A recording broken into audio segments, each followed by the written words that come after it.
తండ్రి అయిన దేవునికి మహిమ కలుగును గాక. ప్రభువును ప్రియ రక్షకుడైన యేసుక్రీస్తు నామంలో టీమ్ ఆఫ్ గాడ్ ఛానల్ వీక్షిస్తున్న సహోదరి సహోదరులందరికీ హృదయపూర్వకమైన వందనాలండి. చిన్న ప్రార్థన చేసుకుని మన కార్యక్రమాన్ని ప్రారంభించుకుందామండి.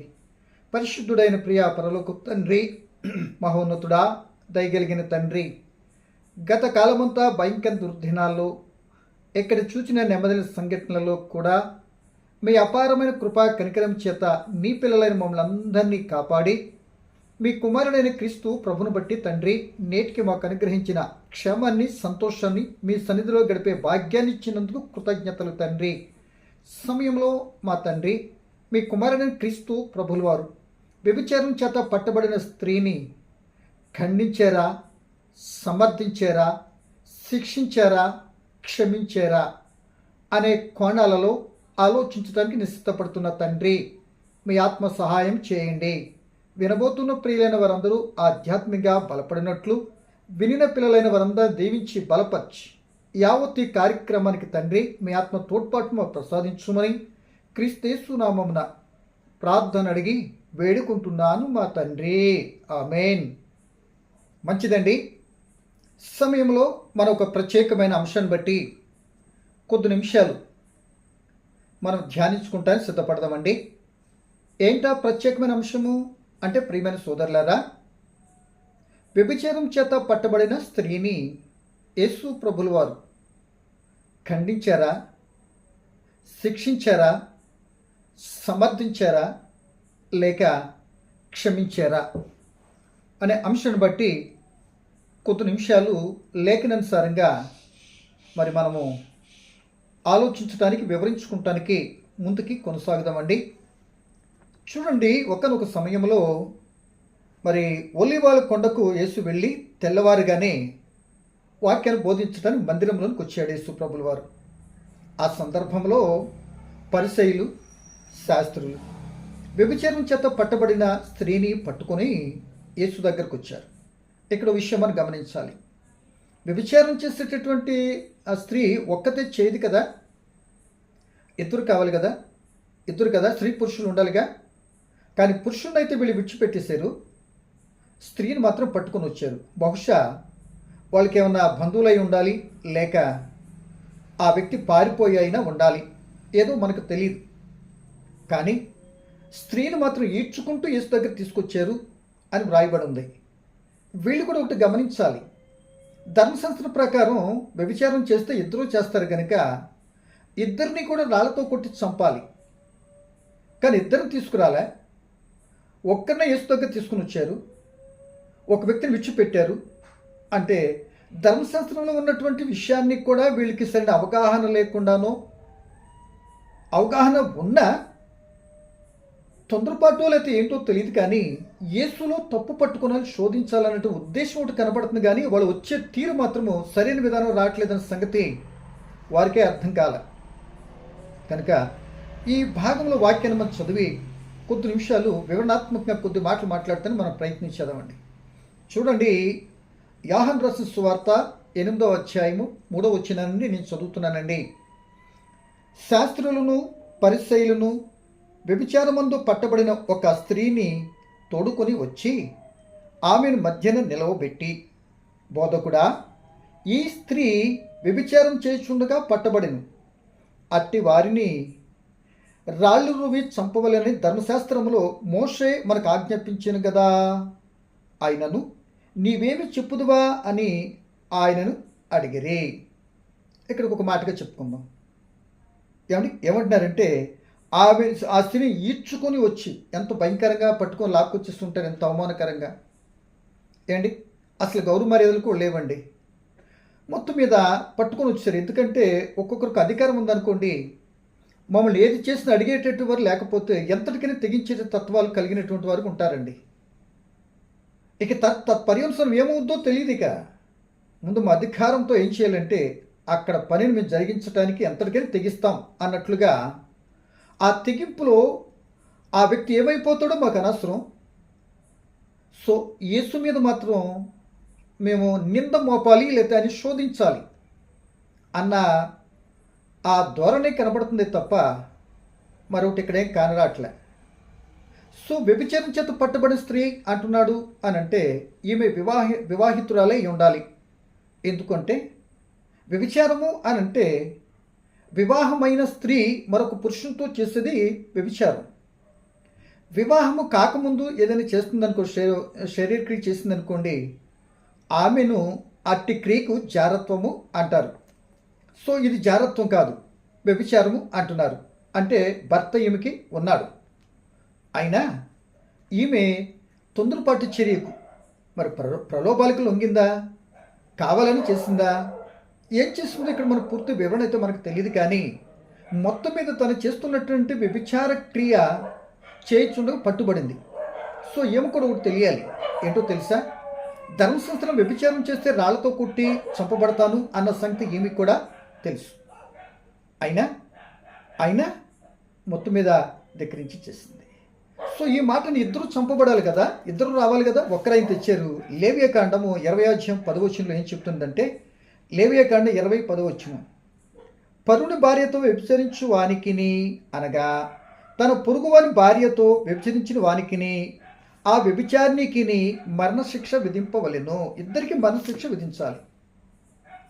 వాళ్ళకి దేవుడిచ్చిన ఆజ్ఞ అది, వీళ్ళు సొంతంగా నిర్ణయించుకున్నది కాదు. దేవుడు కట్టడ పెట్టాడు ధర్మశాస్త్రం. ఆ కట్టడలో ఉన్నటువంటి అది అతిక్రమిస్తే విధించిన శిక్ష ఆనాటి పాలకులైన చేతిలో పెట్టాడు, ఆ మతాధికారుల చేతులు. ఏమండి? కనుక దానికి అందరూ సమ్మతించాలి.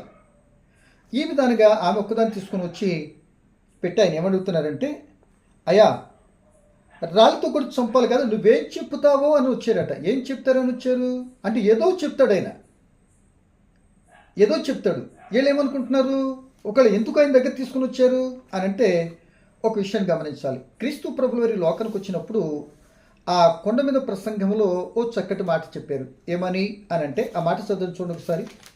మత్తయి రాసిన సువార్త 5వ అధ్యాయము మరి 17వ వచనాన్ని చదువుతున్నానండి.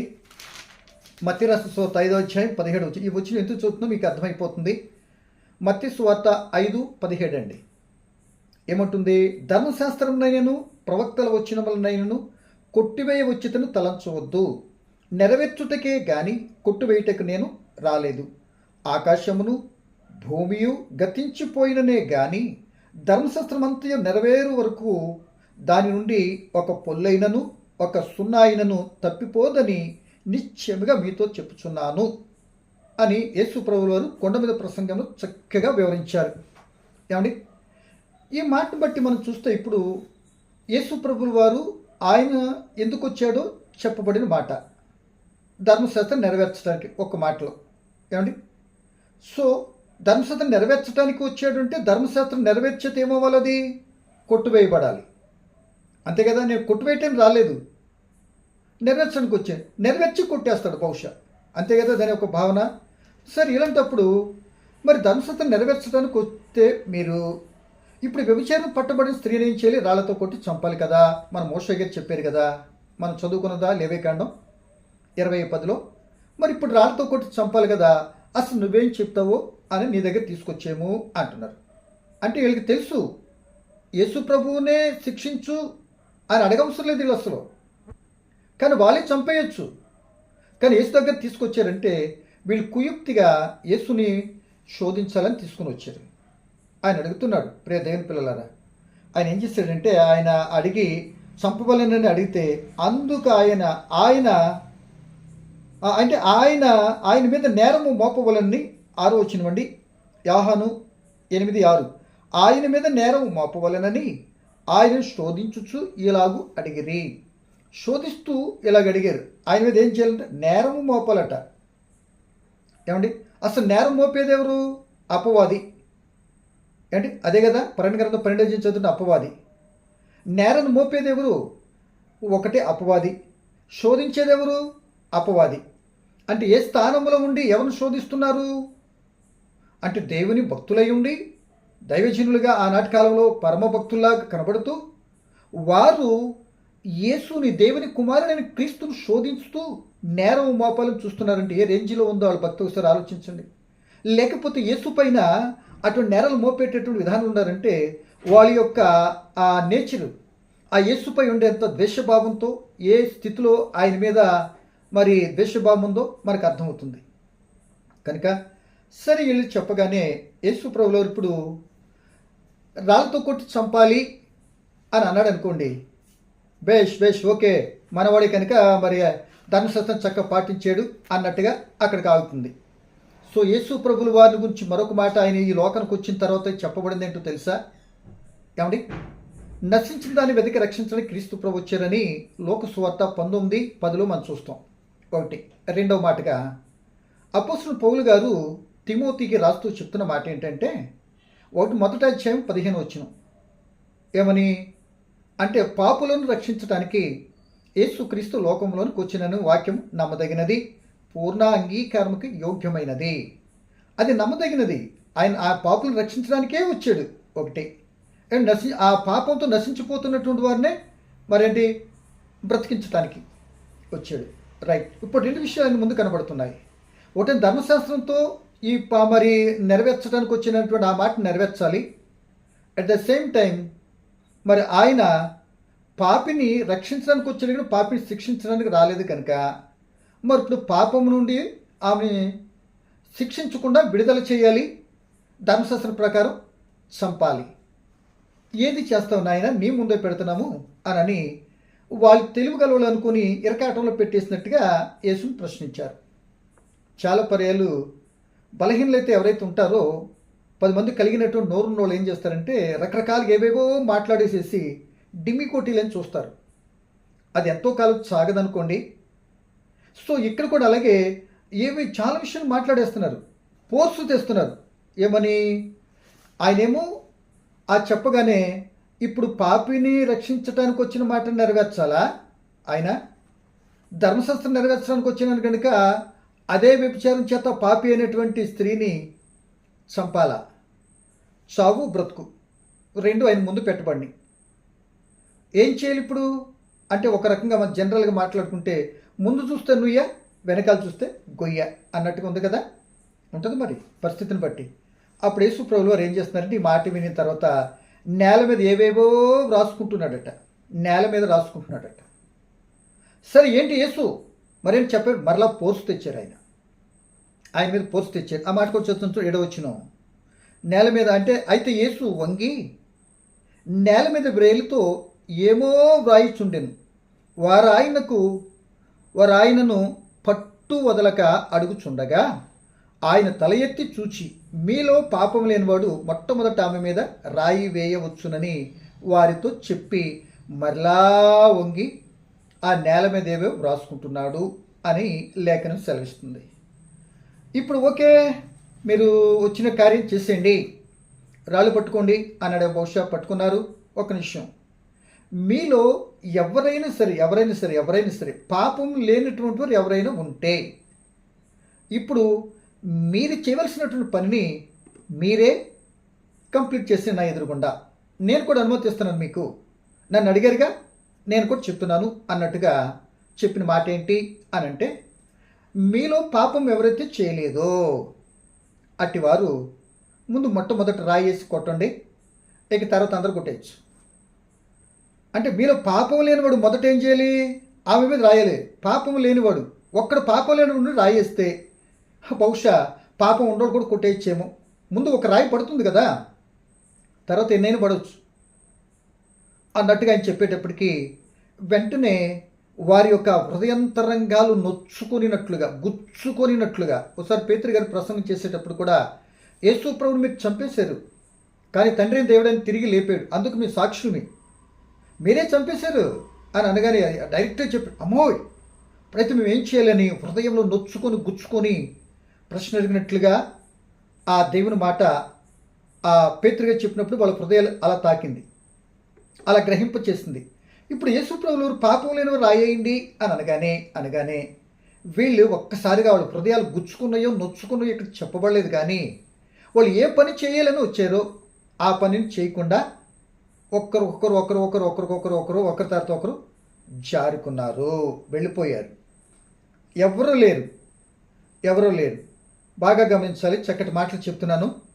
ఇప్పుడు ఎవరూ లేరు కనుక ఇప్పుడు ఆమె ఉంది, యేసు ప్రభువుల వారు ఉన్నారు.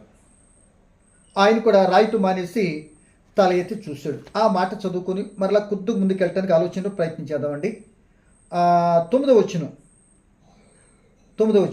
వారు ఆ మాట విని పెద్దవారు మొదలుకొని చిన్నవారి వరకు ఒకని వెంట ఒకడు బయటికి వెళ్ళిరి. యేసు ఒక్కడే మిగిలెను, ఆ స్త్రీ మధ్యన నిలిచి ఉండెను.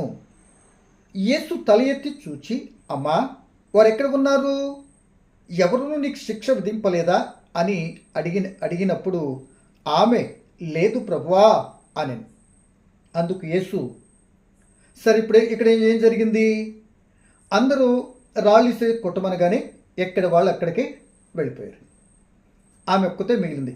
ఇప్పుడు ఇక్కడ ప్రియమ దేవుని పిల్లలారా, ఇప్పుడు దేవుడు చెప్పిన మాటని వీళ్ళు ఆజ్ఞను అతిక్రమిస్తున్నారా, పాటిస్తున్నారా? ఈ పరిశీలి శాస్త్రులు యేసు దగ్గర తీసుకొచ్చినటువంటి వాళ్ళు రాళ్ళతో కొట్టి చంపాలి కదా, చంపాలి, ధర్మశాస్త్రాన్ని అనుసరించాలి, ధర్మశాస్త్రం బోధించేటటువంటి వాళ్ళు ఇప్పుడు రాళ్ళతో కొట్టి చంపాలి, ఇప్పుడు చంపకుండా తిరిగి వెళ్ళిపోతున్నారు అని అంటే, ప్రియమ దేవుని పిల్లలారా, ఇప్పుడు ధర్మశాస్త్రాన్ని అనుసరిస్తున్నారా? ఒక విభజనతో పట్టుబడి చంపాలనేటటువంటి ఆజ్ఞను మరి అనుసరిస్తున్నారా? ఆజ్ఞకు త్రిలోదకాలు ఇచ్చి వెళ్ళిపోతున్నారా అంటే, ఆజ్ఞ త్రిలోదకాలు ఇచ్చే వెళ్ళిపోతున్నారు అనాలి.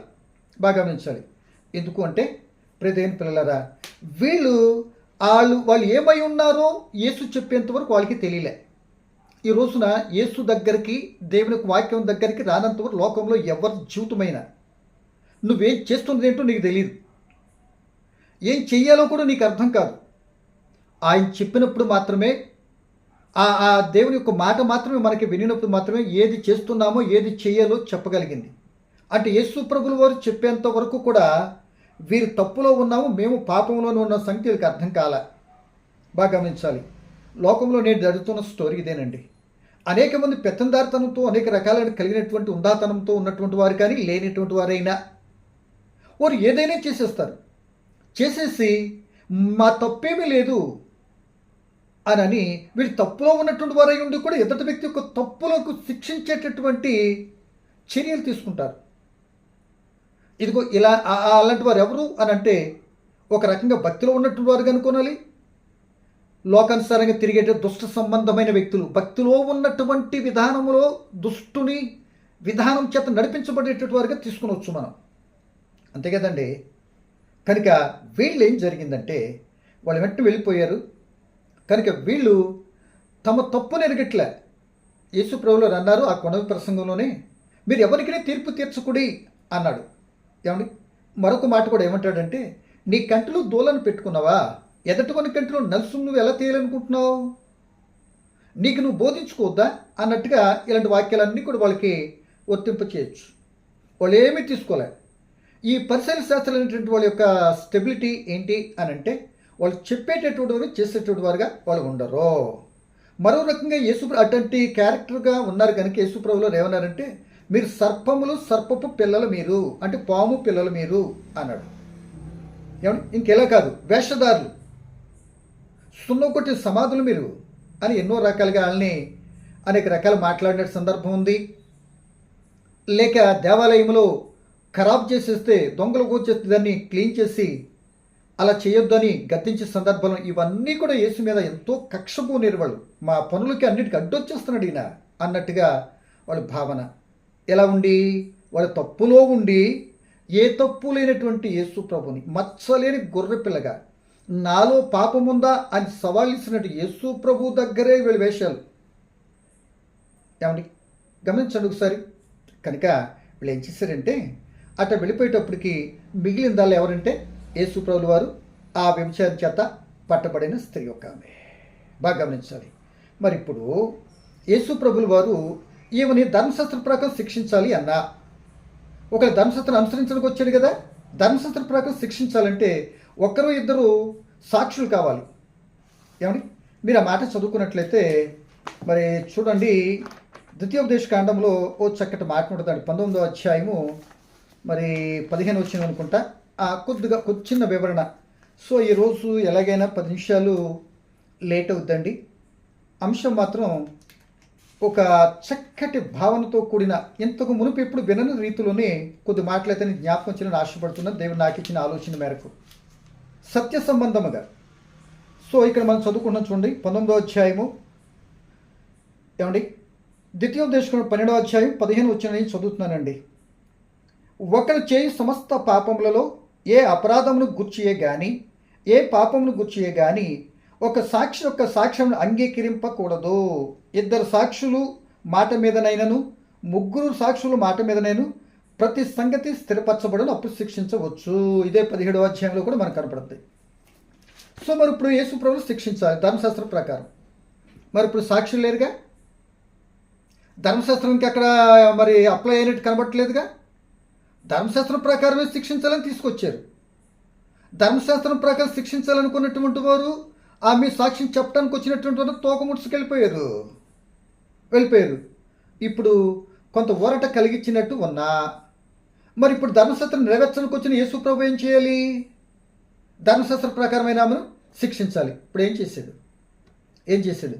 వాళ్ళే ధర్మశాస్త్రం ప్రకారం శిక్ష లేదనుకుని సాక్షులు లేరు కనుక ఇంకేం ఎవరు శిక్షించగలుగుతారు? ఇప్పుడు కోర్టులోకి వచ్చిందండి కేసు, జడ్జి గారు ఉన్నారు, వాదోపాదాలు చర్చ లేనప్పుడు ఈయన ఎవరికి తీర్పు చెప్తాడు? నోటర్ అయిపోయాడు అంతే. అమ్మా నీకు ఎవ్వరు శిక్ష విధించలేదా అన్నాడండి. అంటే అక్కడ ధర్మశాస్త్రము ఆ ప్రకారం ఇంకే వ్యభిచారం చేస్తున్నటువంటి వ్యక్తిని ఇక రేపటి కాల సమయంలో శిక్షించవచ్చో శిక్షించకూడదా, ఆ ధర్మశాస్త్రం అమలు అవుతుందా అమలు కాదా అని ఇక్కడ ప్రశ్నలు ఎన్నో నాకు వచ్చినాయండి. గమనించండి, ఇక్కడితో వాళ్ళు నడిపించవలసినటువంటి వారు వెనక్కి వెళ్ళిపోతే ఇంకా నరకెక్కడ ఉంది? ఇంకా ధర్మశాస్త్ర ప్రకారం నడిచేటట్టు స్థితి ఏది అంటే వీళ్ళు అవకాశవాదులు ఇదే ధర్మశాస్త్రాన్ని బేస్ చేసుకొని కాస్త ముందుకెళ్తే యేసు ప్రభుని కూడా చంపేసింది ఇదే ధర్మశాస్త్రం ప్రకారం. ఏమండి అవకాశవాదులు అంట అనే సంగతిని కాస్త ముందుకెళ్తే మనకు అర్థమవుద్ది. అటు అంత వివరంలోకి వెళ్ళేటట్టు టైంకి లేదు. ఇక్కడ మాట మీద మనం తీసుకున్నాం.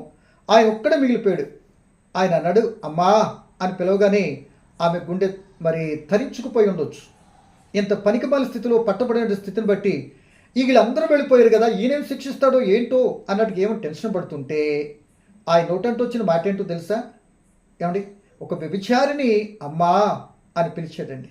నా ప్రియమైన దేవుని పిల్లలారా, ఇలా రకరకాల సందర్భాల్లో ఉన్న వ్యక్తులను అమ్మా అని పిలిచాడు. ఏమండి కనుక నా ప్రియమైన దేవుని పిల్లలారా, ఒక రక్తస్రావం కలిగిన స్త్రీ కూడా అలాగే పిలిచి అమ్మా నీ విశ్వాసం నేను కాపాడుతుంది అంటాడు. ఇలా ఎంతోమందిని కొన్ని సందర్భాలను బట్టి ఆయన అమ్మా అని పిలవగానే ప్రియ దేవుని పిల్లలారా వారెక్కడ ఉన్నారమ్మా అని తల ఉంచి రాసుకుంటున్నాడు కదా. అంటే వెళ్ళిపోతే యేసుకు తెలియదని కాదు, వాళ్ళ తలంపు పుట్ట క్రితం వాళ్ళ స్థితిగతులు ఎరిగినటువంటి వాడు ఇక్కడ అక్కడ ఉన్నది. కానీ ఈమెం చెప్పుద్దు అని అడిగినట్లు ఏం చెప్పింది ఈమె? ఎవరు విధించలేదు నాయన, ప్రభువా అంటే నన్ను ఏలేటటువంటి వాడా, నన్ను నడిపించేటటువంటి వాడా అన్నట్టుగా ప్రభువుగా స్వీకరించి ఆయనతో పలికేటప్పటికి ఆయన ఏమన్నాడు తెలుసా?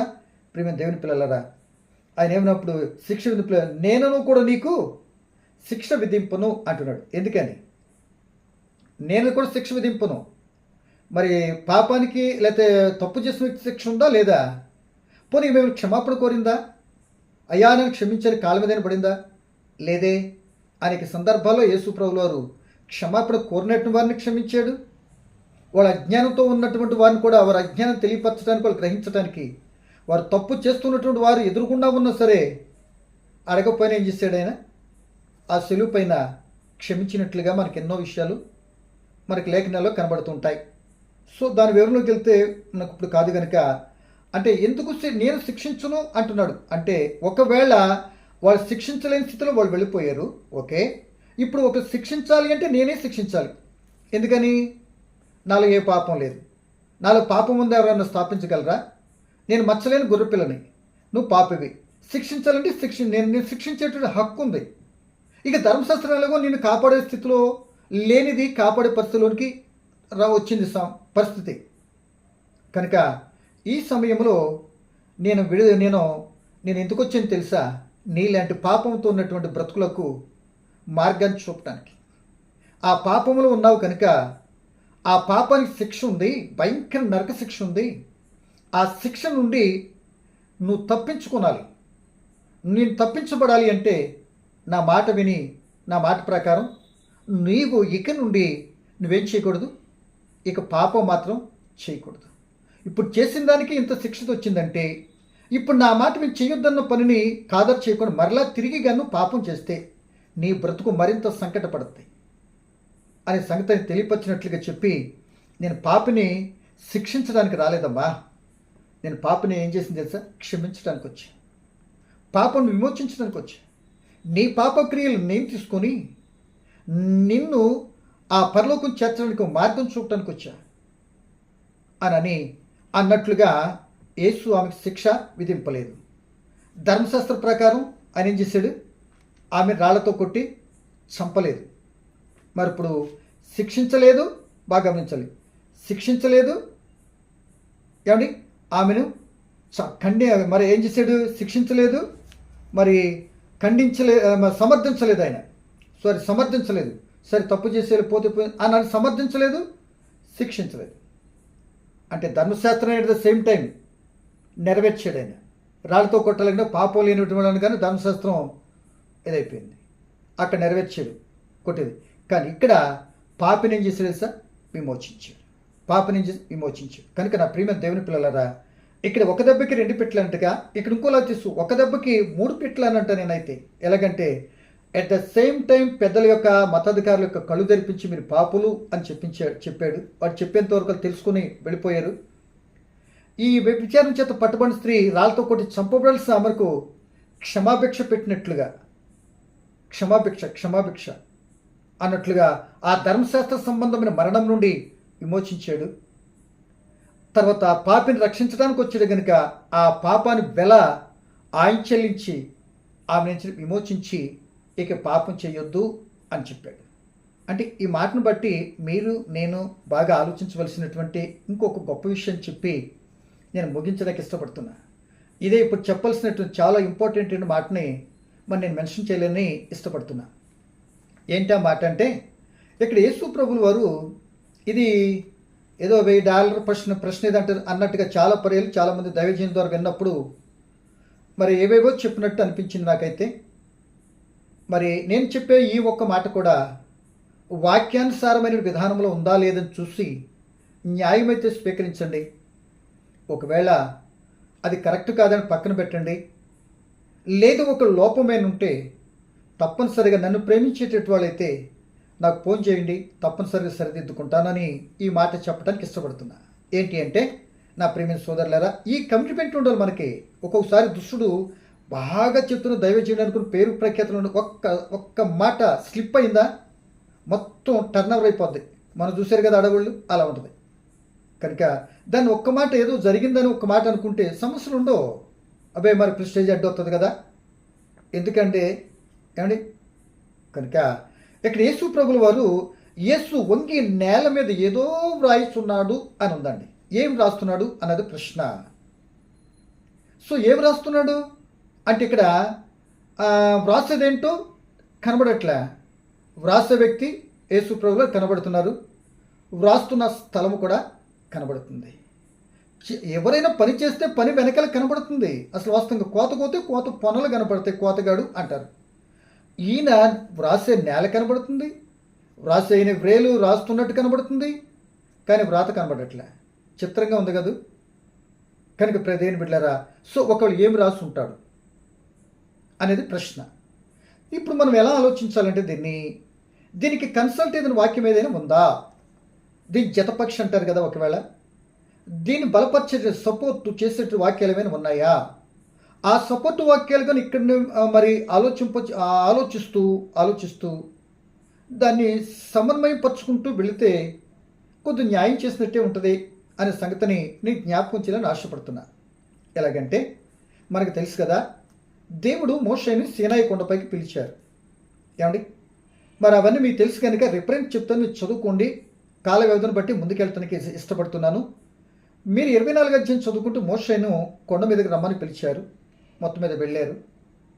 32 అధ్యాయం 15 వచ్చి దిగి వస్తారు. ఈ మధ్యలో ఏం జరిగింది అని అంటే ప్రియమైన వర్లరా, ఏమంటే నిర్గమకాండం అండి 24లో కొండ మీదకి వెళ్తే దేవుడు సీనాయి కొండ మీద మోషేను పిలిస్తే వెళ్ళాడు. అక్కడ 40 దినాలు ఉన్నాడు.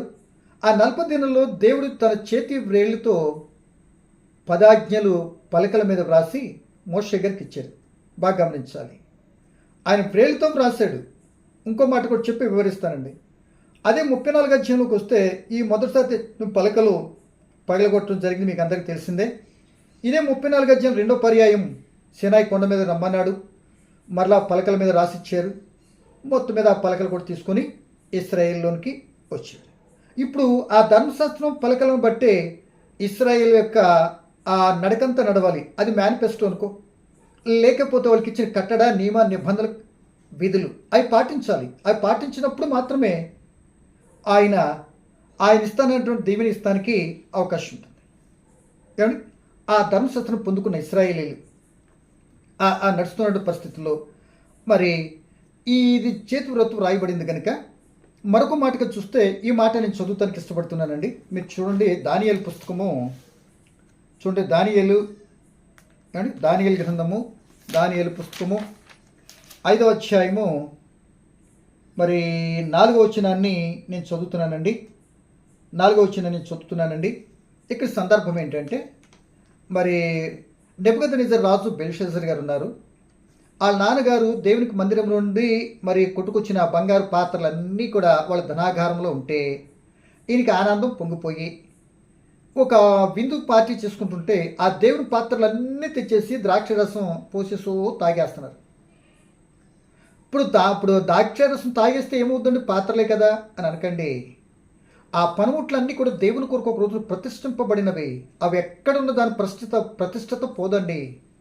కనుక దేవుని యొక్క పాత్రలు తెచ్చి అక్కడ పెట్టేస్తే ఈయనేం చేశాడు, వాడకూడని విధానంలో ఇది వాడేయటం కారణంగా ఒక చేతి బ్రెయిల్తో వ్రాయబడినటువంటి గోడ మీద ఆ తెల్ల పోత ఉంటే ఆ పోత మీద రాయటం ఈయన చూశాడు. గుండె ఆగిపోయినంత పని అయిపోయింది. గడగడ వణికిపోతున్నాడు, దడదడలాడిపోతున్నాడు. ఏంటో మాట చదివి ఇప్పుడు ఆ ధర్మశాస్త్రం మాటని ఈ రెండు బేర్ చేస్తూ ఈ రెండుని ఒక భాగాన్ని పెట్టి క్రీస్తు ప్రభు వెళుతూ చూపి పెట్టినటువంటి ఈ భాగాన్ని ఈ రెండు కంపేర్ చేసి ఇప్పుడు యేసుప్రభు రాసింది ఏమి రాసుంటాడు అనేది అర్థం చేసుకుంటే చాలా వరకు బైబిల్ ఒక చక్కటి వివరణాత్మకమైన విధానంలో ఉండినట్లుగా ఒక క్రైస్తవుడు గ్రహించడానికి అవకాశం ఉంటుంది అని నేను జ్ఞాపకం చేయడానికి ఇష్టపడుతున్నాను. చదువుతున్నాను చూడండి, డానియేలు పుస్తకము 5వ అధ్యాయం 4వ వచనం. వారు బంగారు, వెండి, ఇత్తడి, ఇనుము, కర్ర, రాయి అని వాటితో చేసిన దేవతలను స్తుతించుతూ ద్రాక్షరసం త్రాగుచుండగా, మొత్తం మీద త్రాగేస్తున్నారండి. పైనుంచి చదువుకుంటే మనకు కనబడేది అదేనండి. ఆ గడియలోనే మానవ హస్తము వ్రేళ్ళు కనబడి దీపము దగ్గర రాజు యొక్క నగరు గోడ పూత మీద ఏదో ఒక వ్రాత వ్రాయిచున్నట్టుండెను. రాజు ఆ హస్తము వ్రాయిట చూడగా అతని ముఖము వికారమాయను, అతని మనసునందు కలవరపడగా అతని నడుము కీళ్లు వదిలి అతని మోకాళ్ళు గడగడా వణుకుచు కొట్టుకొని చుండెను. దడదడలాడిపోతున్నాడు. చూస్తేనే గద్దడ. మానవ వ్రేళ్ళు వచ్చి ఆ గచ్చు పూత మీద వ్రాసిందంటే ఇది చూసాడట. ఇప్పుడు వివరంలోకి వెళ్తున్నా. అక్కడ యేసు మరి తండ్రిని దేవుడు రాసినప్పుడు వ్రాసినటువంటి స్థలము వేరు, ఏమండి. సో ఈ యొక్క స్థలం వేరు, అక్కడ యేసుప్రభు వారు నేల మీద రాస్తున్న స్థలం వేరు. మూడింటికి కాల వ్యవధి చాలా ఉంది మధ్యలో, 1000 సంవత్సరాలు కాల వ్యవధి ఉంటుంది మధ్యలో. సో అక్కడ వ్రాసినటువంటి వ్రాతలో పలిక మీద రాసినప్పుడు మనిషి కనబడట్లే, అంటే దేవుడు కనబడట్లే, కానీ వ్రాతలు కనబడ్డాయి. బాగా గమనించాలి. ఇక్కడ సీనాయి కొండ మీద రాసిన సందర్భం, ఇక్కడ కూడా మనిషి కనబడట్లే, వ్రేలు ఏదో వచ్చి వ్రాసిందట. ఇక్కడ రాతలు కనబడుతున్నాయి, మనిషి కనబడట్లే. ఈ రెండు సందర్భాలు. సో అక్కడికి మన యోహాను సువార్తకి వెళ్ళిపోతే అక్కడ యేసు ప్రభువుల వారు కనబడుతున్నారు, రాస్తున్న వ్రేలు కనబడుతుంది, వ్రాయబడిన నేల కనబడుతుంది, కానీ వ్రాత కనబడట్లే. అంటే అక్కడ మనుషులు కనబడట్లేదు, వ్రాత కనబడింది. ఇక్కడ మనిషి కనబడుతున్నాడు యేసు ప్రభువుల వారు, వ్రాత కనబడట్లేదు. ఏంటి మధ్య వ్యత్యాసం అనేది ఆలోచించాలి, గ్రహించండి ఒకసారి. ఏమై ఉండాలి అంటే నా ప్రియమైన దేవుని పిల్లలారా బాగా గమనించాలి. ఏమై ఉండాలి అని అంటే అక్కడ ఒకటి మనం గమనించాలి, బాగా ఆలోచించాలి. ఏమి రాస్తున్నాడు అని అనాలి యేసు ప్రభువుల వారు అంటే. అంతవరకు ధర్మశాస్త్రం ఏం చెప్పిందంటే, ధర్మశాస్త్రం అంతా కూడా కంటికి కన్ను పంటికి పన్ను. ధర్మశాస్త్రం ఇశ్రాయేల్ ఎవ్వరు కూడా యేసు ప్రభు వచ్చి నెరవేర్చలేకపోయారు. అందరూ ఫెయిల్ అయిపోయారు. నేను నెరవేర్చుతాను చూడు అన్నట్టు యేసు ప్రభువు చెప్పారు. ఏమండి, అది ధర్మశాస్త్రము చంపు లేకపోతే నాశనం వైపు నడిపిస్తుంది. అట్టి ఆ ధర్మశాస్త్రము శిక్షింపబడే స్థితిలో ఆమెను క్షమించి ఆమె క్షమించి ఆమెకి జీవాన్ని ప్రసాదించాడు అంటే అక్కడ ఏం రాస్తున్నాడు యేసు ప్రభుల వారు, ఏం రాశారు అనేది మనం గమనించాలి. అందుకే ఇది చాలా ఇంపార్టెంట్ మాటగా చెప్తున్నానండి. సమయం ఎక్కువైనా లేకపోతే ఈ భాగాన్ని 2 ముక్కలు చేసిన సరే 2 భాగాలు కానీ పెట్టడానికి చూస్తానండి. కనుక మనం ఒకటి గమనించినట్లయితే ఇర్మియా పుస్తకంలో ఈ ధర్మశాస్త్రం ఇచ్చిన తర్వాత కూడా ప్రవక్త ఇర్మియాతో ఒక మాట చెప్పాడు. ఏమని? ఇర్మియా పుస్తకాన్ని ఒకసారి ఆ మాట చదువు చూడండి. ఇర్మియా వాళ్ళరా, ఇర్మియా పుస్తకంలో ఏం చెప్తున్నాడంటే 31 చదివినట్లయితే మనం గమనించినట్లయితే అక్కడ చెప్తున్న మాట ఒక మాట చెప్తున్నాడండి. పాతగా ముందుకున్నటువంటి ధర్మశాస్త్రం ఇచ్చాడు, ఇప్పుడు క్రొత్తదాన్ని ఒకటి ఇస్తున్నాను, మీకు నూతనమైనదాన్ని చేస్తున్నాను అని అంటున్నాడు. ఏమని చూడండి, ఇర్మియా పుస్తకం 31 అండి. ఇదిగో నేను ఇశ్రాయేలుతోనూ యూదావారితోనూ క్రొత్త నిబంధన చేయు దినములు వచ్చుచున్నవి, ఇదే యెహోవా వాక్కు. అంటే క్రొత్త నిబంధన చేస్తున్నా. ధర్మశాస్త్రంతో ఇశ్రాయేలుకిని దేవునికి మధ్య జరిగిన ఒప్పందం. ఏమండి, ఇప్పుడు అలాంటిది ఒక క్రొత్త నిబంధన చేస్తున్నా. పాతదేమన్నా వద్దా? పాతదేమన్నా తేడానా? లేకపోతే పాతది పనిచేయదా? ఎందుకు కొత్తది ఇస్తున్నాడు అంటే దాన్ని ఎవరు పాటించలేకపోయారు. అది కంటికి పన్ను చంపుకుంటమే తప్ప దాని ద్వారా ఏ మనుషులు కూడా నీతిమంతులుగా తీర్చబడలేదు. కనుక నీతిమంతులు తీర్చబడే అవకాశం లేదు. సో ధర్మశాస్త్రానికి ఉన్నటువంటి ఆ యొక్క క్వాలిఫికేషన్ ఏంటి అని అంటే, ధర్మశాస్త్రము పాపం అంటే ఏంటో చెప్పింది. పాపం అంటే ఏంటో అది కూడా ఆజ్ఞని హేతు చేసుకొని ఆజ్ఞ అతిక్రమమే పాపం. కనుక ఆజ్ఞను హేతు చేసుకుని ధర్మశాస్త్రం చెప్పింది. అంటే ధర్మశాస్త్రం పాపం అంటే ఏంటో చెప్పింది. 1, 2 ఆ పాపాన్ని శిక్ష ఏంటో కూడా చెప్పింది. కానీ శిక్ష ఏంటో చెప్పింది, పాపాన్ని తీయలేకపోయింది, పాపాన్ని రిమూవ్ చేయలేకపోయింది. అంతవరకే దాన్ని స్టెబిలిటీ. ఆ ధర్మశాస్త్రం ఎక్కడ తీసుకెళ్ళిందంటే అలా శిక్షలో ఉన్నటువంటి పిల్లలను ధర్మశాస్త్రం బాల శిక్షకుడై ఆ క్రీస్తు ప్రభు వద్దకి నడిపించింది. ధర్మశాస్త్ర పరిస్థితి ఇద్దండి. అండ్ మనందరికి తెలుసు కదండి. సో ఈ ధర్మశాస్త్రం క్రీస్తు దగ్గరికి నడిపించింది కనుక అదే గలతీ పత్రికలు చూసినట్లయితే మనందరికి ఏమైందంటే బాల శిక్షకుడు ఆయను అని అంటారు. ఏమండి, 3వ అధ్యాయము 24వ వచనంలో మనకు కనబడుతున్న మాట అదేనండి. గలతీ పత్రిక 3వ అధ్యాయం 24వ వచనం. కాబట్టి మీరు విశ్వాసము మూలమున నీతిమంతులు తీర్చబడినట్లు క్రీస్తునొద్దకు మనల్ని నడిపించుటకు ధర్మశాస్త్రం మనకు బాల శిక్షకుడు ఆయనో. ఒకరు బాలుడిని నడిపించవలసిన స్థానం అక్కడ ఆయన దగ్గర నడిపించడానికి ఈ ధర్మశాస్త్రం. అసలు ఈ ధర్మశాస్త్రం ఎందుకు ఇచ్చాడు అంటే వీళ్ళు ఆజ్ఞ అతిక్రమించి నడుస్తున్నటువంటి క్రమ పద్ధతిలో నడిపించడానికి కట్టడి పెట్టాడు దేవుడు. అయినా వీళ్ళేం పాటించలేదు.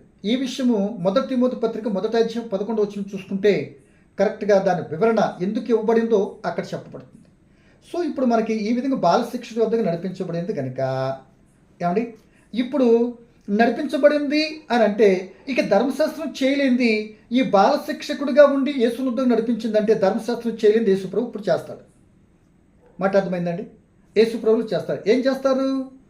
ఇప్పుడు ధర్మశాస్త్రం చేయలేంది యేసుప్రభులు ఏం చేస్తారు అంటే ఏ ధర్మశాస్త్రం అయితే చంపాలనుకుందో చంపుతుందో ఆ ధర్మశాస్త్రాన్ని ఈయనేం చేయాలి ఆ ధర్మశాస్త్రం చచ్చిపోయేటటువంటి బ్రతికించేటటువంటి ధర్మశాస్త్రాన్ని లేకపోతే న్యూ మేనిఫెస్టో ఈయన రాస్తున్నాడు, తీసుకువస్తున్నాడు. అలా రాసినటువంటి దానిని అమలు జరిపి ప్రాక్టికల్గా చూపించాడు అంటంలో అక్కడ మనకి కరెక్ట్గా మనకి అర్థమవుతుంది. చక్కగా సరిపోల్చడానికి కూడా చక్కగా ఉంది అని నా భావన. వాస్తవం వాక్యం కూడా అలాగే ఉంటుంది. ఎలాగంటే బాగా గమనించాలి. ఇప్పుడు కింద రాస్తున్నది ఏదో అని అంటే ఏం రాస్తున్నారు? సో యేసు ప్రభువులు ఎప్పుడైనా అర్ధరహితంగాను మరి పిచ్చి పిచ్చి మాటలతోనూ ఏది రాయలేదు, చెప్పలేదు, ఏది కూడా చేయలేదు. ఆయన ఏది చేసినా తండ్రి చిత్త ప్రకారం మానవ క్షమార్థమయ్యే చేసేటికే తప్ప నిరుపయోగమైంది చేయలేదు. మరి ఏదైనా ఉపయోగమైందే రాసి ఉంటాడు కదా, అది ఏది అని అంటే ఇదే ధర్మశాస్త్రం. ఏది ఆ ధర్మశాస్త్రం మేనిఫెస్టో ఏది నూతన నిబంధన అంటే ఇశ్రాయేలీలకు ఏం చెప్తున్నాడు? క్రొత్తది రాస్తానంటున్నాడు కదా. ఆ క్రొత్తది పాతది ఏదైతే చేయలేకపోయిందో ధర్మశాస్త్రం, దాని స్థానంలో కొత్తది వస్తుంది. ఇప్పుడు అదేం చేస్తుందంటే ధర్మశాస్త్రం చేయలేనటువంటిది, ధర్మశాస్త్రం చచ్చిపోతున్నటువంటి వారిని ఇది బ్రతికించి జీవింపచేసేటువంటి ధర్మశాస్త్రాన్ని యేసు ప్రభువులు ఇక్కడ రాశారంటలో ఎట్టి సందేహం లేదు అని దేవుని వాక్యాన్ని బట్టి అయితే నేనైతే జ్ఞాపకం చేయడానికి ఇష్టపడుతున్నాను. కనుక నా ప్రియమైన దేవుని పిల్లలరా, బహుశా ఏమి రాస్తుంటాడు? పోనీ పాతదే ఉంది కనుక పాతది వద్దా అని అంటే పాత దాని గురించి 1-2 మాటలు చెప్తే మరి ఇక నేను ముగించడానికి దగ్గరికి వచ్చేసానండి. భావన మీకు అర్థమైంది అనుకుంటున్నాను. ఇంకా దేవుడు మరి కృపను బట్టి మీరు ఇంకా కొన్ని విషయాలు, చక్కటి విషయాలు మరి యాడ్ చేసుకుని చెప్పుకొని వచ్చండి. ఇప్పుడు పాతది ఎందుకు వద్దంటున్నాడు? క్రొత్తది యేసుప్రభుల వారు మరి ఈ ధర్మశాస్త్రాన్ని కొత్తదిగా బ్రతికించే ధర్మశాస్త్రం రాస్తున్నాడు అంటున్నాడు కదా. దానిలో ఏమేమి ఉంటాయో నేను చెప్పి ముగించడానికి లాస్ట్లో చెప్తాను. ఈ ధర్మశాస్త్రము క్రొత్త నిబంధనకి అంత మేనిఫెస్టో ఏదో తెలుసా? ధర్మశాస్త్రం ఇప్పుడు ఈ కొత్త నిబంధనకి మేనిఫెస్టో, ధర్మశాస్త్రం అంతటికి పాత నిబంధన అంతకి ధర్మశాస్త్రం అయితే, ఈ యేసుప్రభు నూతన నిబంధనకు వచ్చేటప్పుడు మేనిఫెస్టో మత్తయి సువార్త 5, 6, 7 వచనాలు టోటల్గా మేనిఫెస్టో. ఏమండి? దాన్ని అంతా కూడా దానిని ఆ ఆజ్ఞలు అన్నీ ఉంటూనే దాన్ని ఇలా చేయండి, నేను చెప్పేది ఇలాగా అంటూ దానిని ఏం చేశాడంటే అలా కొద్ది సవరణ చేసుకుంటూ మూలానికి వెళ్ళి మూలాన్ని తీయటానికి ఆయన ఎక్స్ప్లెయిన్ చేసినట్లుగా, ఆ మేనిఫెస్టో చెప్పినట్లుగా, బోధించినట్లుగా మనకు కనబడుతుంది. ఏమండి? సో ఇప్పుడు మనకు కావాల్సింది అసలు మొదటి దాన్ని ఎందుకు వద్దంటున్నాడు? ఒకవేళ ఇప్పుడు అది అవసరమా? ఇప్పుడు ధర్మశాస్త్రాన్ని ఇప్పుడు అనేక మంది పాటించాలి, చేయాలి, చెందాలి అని అంటున్నారు కదా. ఇప్పుడు ధర్మశాస్త్రం వెనకెళ్ళి నువ్వు పాటించగలవా? ఇశ్రాయేలు ఎవరు పాటించలేదు. ఏమండి? దాని ద్వారా నీతి ఏం జరగట్లేదు. అది ఎందుకుంది? దృష్టాంతులుగా మనకు బుద్ధి కలగటానికి ఏది జరిగిన, పాత నిబంధనలు ఏది జరిగినా మనకి ఎందుకుంది? దృష్టాంతం బుద్ధి కలగటానికి. అలా ఉండకూడదు, అలా చేయకూడదు. దేవుడు ఉన్నది ఉన్నట్లుగా రాయించాడు. తప్పు చేస్తే తప్పు చేసిన ఎలా చేసిన ఈ శిక్ష విధించాను, మంచి చేసిన వ్యక్తి మంచి చేసిన ఈ యొక్క ప్రతిఫలాన్ని ఇచ్చి సంతోషింపజేసాను, నేను న్యాయాధిపతిని, నాడు నేడు నా మనసు మారదు అని ఉన్నది ఉన్నట్లుగా రాయించాడు. ఆ క్రియలు బట్టి ఎన్నో రకాల తప్పులు పట్టడానికి నానా రకాలు చూసేటి వాళ్ళు ఉన్నారు. సో అది పక్కన పెడదాం, ఆ సమయం వచ్చినప్పుడు మాట్లాడుకోవచ్చు. ఇప్పుడు మనకు కావాల్సింది మరి ఎందుకు ఆయన మరి ధర్మశాస్త్రం మొదటి దాన్ని ఎలా తీసాడా ఉంచాడా? ఇప్పుడు అనుసరించాలా లేదా? ఇప్పుడు క్రీస్తు చెప్పిన మాటను బట్టి నువ్వు వెళ్తే పరలోకం వెళ్తావా? వెనకెళ్ళి ధర్మశాస్త్రం ప్రకారం వెళ్ళి ధర్మశాస్త్రం పాటిస్తే పరలోకం వెళ్తావా? ఇప్పుడు నేడు మనకి ఇది ప్రశ్న. ఇప్పుడు ఆ యొక్క సమర స్త్రీ దగ్గర నుండి, ఆ యొక్క విభజన పట్టుబడిన స్త్రీ దగ్గర నుండే మనం కొన్ని విషయాలు మనం నేర్చుకుంటానికి ప్రయత్నం చేస్తున్నాం. చూడండి, హెబ్రీ పత్రికలో మనం చూసినట్లయితే 7వ అధ్యాయము 18వ వచనం ఒక చక్కటి మాట కనపడుతుంది. హెబ్రీ పత్రిక 7వ అధ్యాయం అంటే మొదటి ధర్మశాస్త్రానికి కొత్త దానికి ఎందుకు ఇది రావాల్సి వచ్చింది? అది ఏది చేయలేకపోయింది, ఇది ఏది చేసింది? ఇప్పుడు దేనిని బట్టి నువ్వు నేను నడవాలి? దేనిని బట్టి యేసు ప్రభుల వారు ఆ ధర్మశాస్త్రాన్ని నెరవేర్చే శిక్ష లేకుండా చేశాడు? దేనిని బట్టి ఆమెను ఆ పాపాన్ని క్షమించి మరి నీతిమంతులుగా తీర్చి ఖండించి బుద్ధి చెప్పి ఇక చేయొద్దని ఏమి ఆజ్ఞాపించాడు అన్న దాంతో ముగించుకుంటాకి చక్కటి కంక్లూషన్ మన దగ్గరికి వచ్చేస్తుంది. చివరిలోకి వచ్చాం. చూడండి, హెబ్రీ పత్రిక 7వ అధ్యాయము 18వ వచనం అనుకుంటా అండి. చూడండి 7:18 ఏమనుంది? ఆ ధర్మశాస్త్రము దేనికి సంపూర్ణ సిద్ధి కలిగి చేయలేదు కనుక ముందియబడిన ఆజ్ఞ బలహీనమైనందునను నిష్ప్రయోజనమైనందునను అది నివారణ చేయబడి ఉన్నది. అంతకంటే శ్రేష్టమైన నిరీక్షణ దాని వెంట ప్రవేశపెట్టబడెను. దీని ద్వారా దేవుని యొద్దకు మనం చేరుచున్నాము. అంటే ఎంత శ్రేష్టమైంది, అది సంపూర్ణ సిద్ధి కలిగి చేయలేకపోయింది అంటే దానిని ఎవరూ పాటించలేకపోయారు. ఎందుకు పాటించలేకపోయారు? యాకోబు పత్రిక 2:10 చూసుకున్నట్లయితే ఒక ఆజ్ఞాన్ని మీరేమా అన్నీ పోయినట్టే. అంటే బిందె నీళ్ళు తెచ్చి ఒక విషపు చుక్క పడింది అనుకోండి, స్పాయిల్ అయినట్లుగా ఒక్కటి తప్పున అన్నీ పోయినట్టే. ఎవరు చేయలేకపోతున్నారు. ఒక ధర్మశాస్త్రమే చేసేటట్టుంటే ఆ ధర్మశాస్త్రం నీతిమంతుడుగా ఆ పరలోకి చేసినప్పుడు క్రీస్తు పరు రావసరం లేదు కదా. సో దానికంటే ముందుగా ఇప్పుడు రెండవ నిబంధన అంటే క్రొత్త నిబంధన చేస్తున్నానని దేవుడు తన లేఖనంలో మరలా మొదటి ధర్మశాస్త్రం ఇచ్చిన ఇశ్రాయేలుతో ఈ మాట కూడా చెప్పాల్సిన పని ఉండదు కదా. గమనించాలి, దాన్ని వివరణిస్తున్నాడు ఇక్కడ యాకోబు గారు. మరి అపోస్తలుడు పౌలు గారు ధర్మశాస్త్ర పండితుడు, మేధావి. గమనీయుల పాద ధర్మశాస్త్రాన్ని కంఠోపోటంగా మరి వడపోసినటువంటి వ్యక్తి పలుకుతున్న మాటలు ఇవి. ఏమని?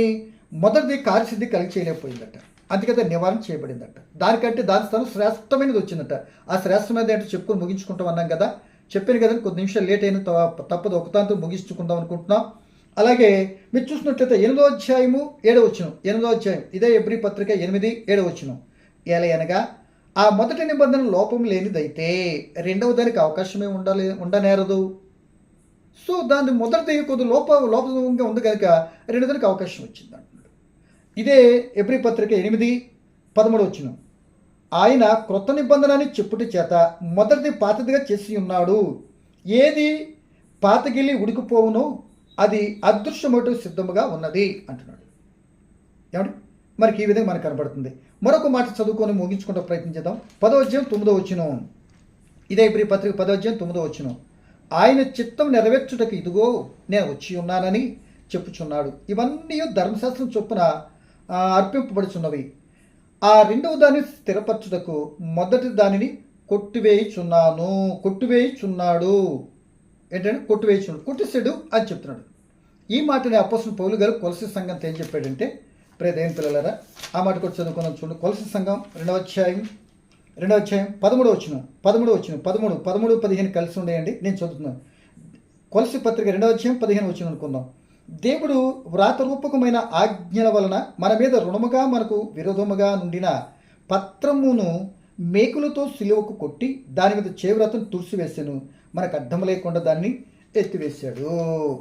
అండ్ ఎత్తివేసి మన అపరాధములన్నిటినీ క్షమించి ఆయనతో కూడా మిమ్మల్ని జీవింపచేసాడు అంటారు. చచ్చిపోయినటువంటి వాడిని ఆ రాతి ఉండదాన్ని సిలువకు కొట్టివేసి, అంటే ఎప్పుడు కొట్టేసాడు దీన్ని? అక్కడ నుండి ప్రారంభమైతే సిలువకు వచ్చిన తర్వాత మేకలకు ఏం చేసి కొట్టివేసాడట అని లేఖనం స్పష్టంగా. సిలువతో ఆ ధర్మశాస్త్రం ఏమైంది? రిమూవ్ చేయబడింది.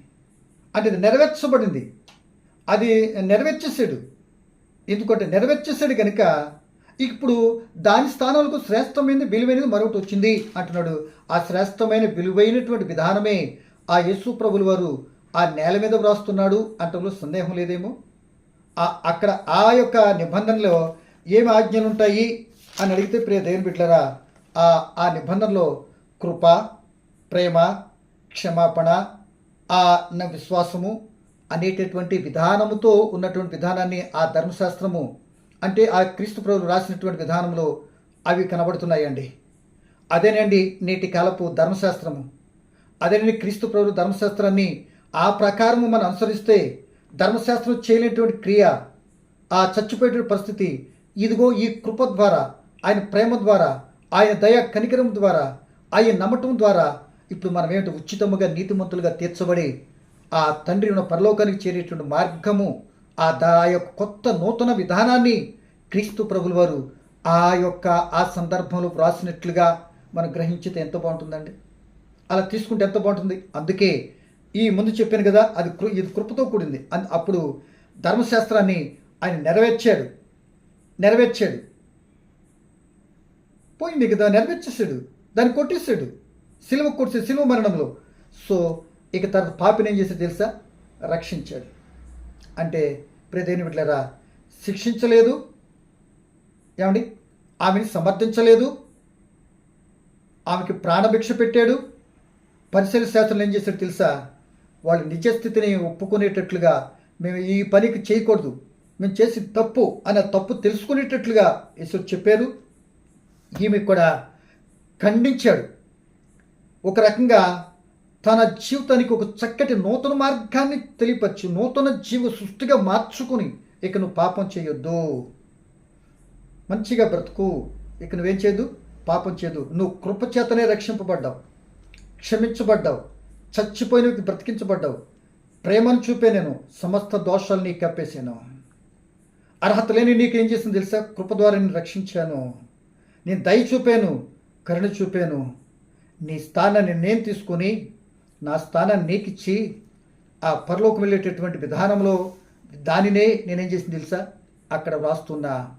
అదే నేటి మానవుని యొక్క మేనిఫెస్టో, అదే క్రీస్తు ప్రభు రాశారు అంటంలో, ఆ ప్రకారం ఆలోచించడంలో ఎంతైనా మరి మంచి భావనని నేను గ్రహిస్తున్నా. కనుక ఇదే నేను యేసు ప్రభు రాసింది ఏంటంటే, ఇదే నూతన నిబంధన.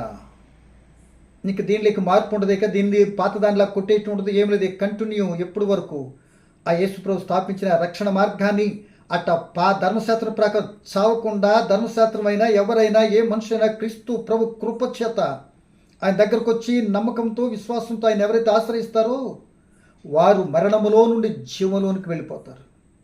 ధర్మశాస్త్రం శిక్షగా ఆ వ్యక్తి మీదకి రాదు.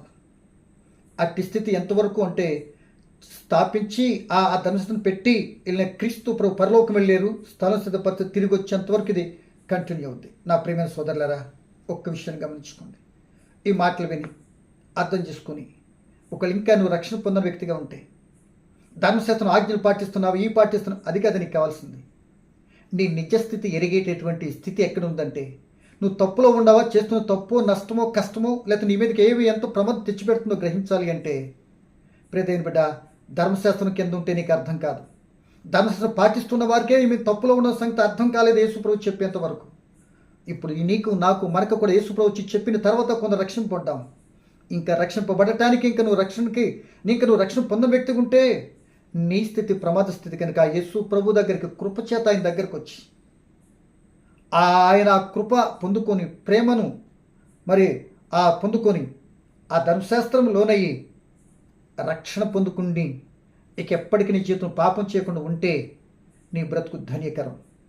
ఆ ధన్యకరమైన ధర్మశాస్త్రాన్ని భూమి మీద అయినా రాసినట్లుగా అంటే తండ్రి చిత్తం ఎక్కడ నెరవేరాలి, భూమి మీద నెరవేరాలి కనుక ఆ సంకల్పాన్ని అది రాసేయడంలో నాకైతే నాకు సందేహం లేదు. ఆ భావన నన్ను ఆలోచింపచేసింది, మీ ముందు పెట్టాను. కనుక నా ప్రియమైన సోదరుడా సహోదరి, ఇంకా తప్పనిసరిగా రక్షణ పొందుకునే సిద్ధపడు. దీని ద్వారా మనం నేర్చుకున్నది ఏంటంటే యేసుప్రభు మరలా మోగిస్తున్నారు. యేసుప్రభుల వారు ఆ యొక్క విషయాలు పట్టబడిన స్త్రీని సమర్థించలేదు,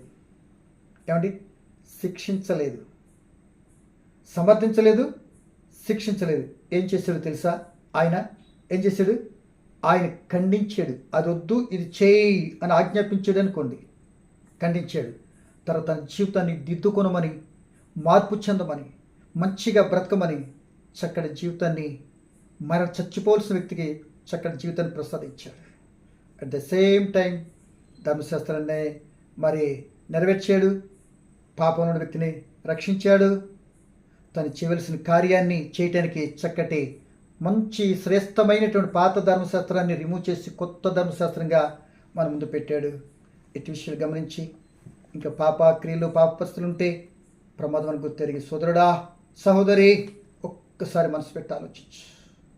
వద్దు ఇప్పుడు చేసుకున్న ఈ ఒకరోజు నెత్తి మీదకి వచ్చే పరిస్థితికి వచ్చిందేమో, ఒకవేళ చేసుకున్న ఇప్పటికీ నీ జీవితం ఊపిరాడని పరిస్థితులు, నెమ్మదిలేని సంఘటనలు నీ జీవితాన్ని అత్తలకుతలం చేస్తున్నాయేమో, ఒకవేళ నేను ఏ పంట ఆ పంట నెత్తి మీద రకరకాల కోతకు వచ్చేసిందేమో నీ జీవితం ఒకసారి చూసుకో. కనుక వీటన్నిటి నుండి రాబోతున్న తప్పించబడాలి అంటే వచ్చిన ప్రమాదం, చచ్చిపోవాల్సిన పరిస్థితి, ఆ వ్యభిచారం పట్టుబడి ఏ విధంగా అయితే క్రీస్తు దగ్గరకు వచ్చి నడిపించబడటం కారణంగా ఎంత రక్షణ నూతన జీవితం పొందుకుందో అట్టి జీవితం మీరు పొందుకోవాలంటే వింటున్నా నీవు ఇట్టి స్థితిలో నీ జీవితాన్ని ఇబ్బంది పడే స్థితిలోగా ఉన్నట్టు గ్రహిస్తే ఈ రాత్రి తప్పనిసరిగా యేసును సొంత రక్షణగా అంగీకరిస్తే ఆయన కృపచేత నెమ్మది రక్షణ పొందుకొని శిక్షణ తప్పించబడి నీ బ్రతుకు ధన్యకరంగా ఉంటుంది. అటువంటి ఆలోచనతో ఏదైనా తీసుకొని శిక్షణ తప్పించబడి ధన్యుడిగా మారుతావని నేను ఆశిస్తూ ఈ నా మాటలు ముగిస్తున్నాను. పరమ తండ్రి నీకు వందనాలు. పలకబడే మాటలో పరమాత్మ ఏంటో తండ్రి నీ బిడ్డగా మేము గమనించడానికి సహాయం చేయి తండ్రి. మీ కుమారుడు క్రీస్తు ప్రభుల వారు ఆ ధర్మశాస్త్రం గురించి చెప్పిన సందర్భాన్ని నేను జ్ఞాపకం చేసుకున్నాను. వినిన మాటలు బట్టి బిడ్డలు అర్థం చేసుకుని మీ చిత్తాన్ని సాగిపోయే కృప మాకు పిల్లలను ఎవరికి అనుగ్రహించి మీరే మహిమ పొందమని, సమస్తంలో మీరు తోడు ఉండమని క్రీస్తు యేసు నామమున ప్రార్థన అడిగి వేడుకుంటున్నాను తండ్రి. ఆమేన్. అందరికీ వందనాలు.